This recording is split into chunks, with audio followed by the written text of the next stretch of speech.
Bonjour à tous et bienvenue pour cette nouvelle vidéo de mathématiques où aujourd'hui je vais vous apprendre à poser une division décimale. Plus précisément, comment est-ce qu'on fait pour résoudre une division où le dividende est un nombre décimal, c'est-à-dire un nombre à virgule. Eh bien, c'est très simple. La première étape, bien sûr, ça va être de poser tout simplement sa division. Donc, on va ici faire comme si c'était une division normale. Et en fait, en réalité, comme pour les autres cas de division décimale, ça va pas vraiment changer des divisions traditionnelles, des divisions euclidiennes qu'on connaît déjà, c'est-à-dire la méthode ne va pas vraiment changer.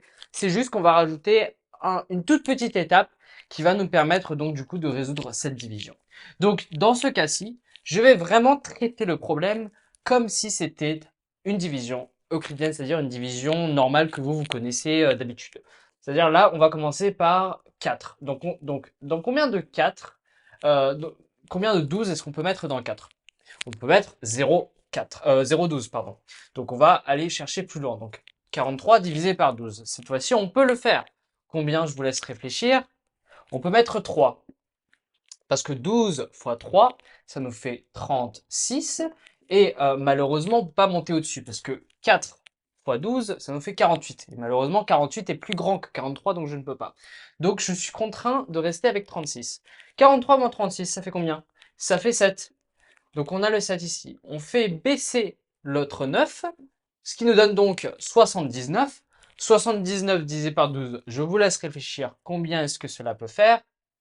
On remarque justement ici que ça nous fait 6, parce qu'effectivement, ici, 6 fois 12, ça nous fait 72, ici, et on peut effectivement faire 79 moins 72. 79 moins 72, ça nous fait 7, effectivement. Maintenant, qu'est-ce qu'il se passe ici? On se retrouve en fait ici, si vous voulez, devant un mur en quelque sorte. Un mur qui va nous permettre de franchir ce qu'on appelle, moi j'aime bien appeler ça le monde des virgules ou le monde décimal, parce qu'en fait il y a vraiment une énorme différence entre, si vous voulez, le monde des entiers et le monde décimal.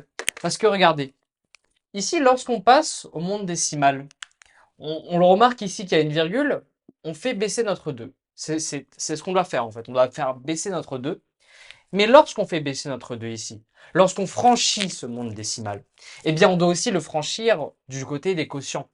On ne peut pas juste faire comme si on avait baissé un 2 et puis voilà, on rajoute pas de virgule, il n'y a rien du tout. Parce qu'effectivement, je vais vous expliquer pourquoi. On va continuer à résoudre. Donc là, on se retrouve non pas avec un 7, mais avec un 72. Donc le 72, on le divise par 12. Et effectivement ici, qu'est-ce que ça fait? Eh bien, ça nous fait un 6, comme on l'avait vu ici. Parce que 6 fois 12, ça nous fait 72. Vous pouvez le vérifier à la calculatrice, ou tout simplement le faire de tête. Et là, 72 moins 72, ça nous fait effectivement 0. Et dès qu'on obtient un reste qui est égal à 0, on s'arrête dans notre calcul. On s'arrête dans le calcul de la division décimale. On peut donc conclure notre calcul en mettant 439,2 divisé par 12 est égal à 36,6. Et c'est un résultat qui est exact. Pourquoi est-ce qu'il est exact ou pourquoi est-ce que je sais qu'il est exact? Parce qu'effectivement, mon reste, il est égal à 0. Donc, voilà, le calcul est terminé et cette vidéo l'est aussi.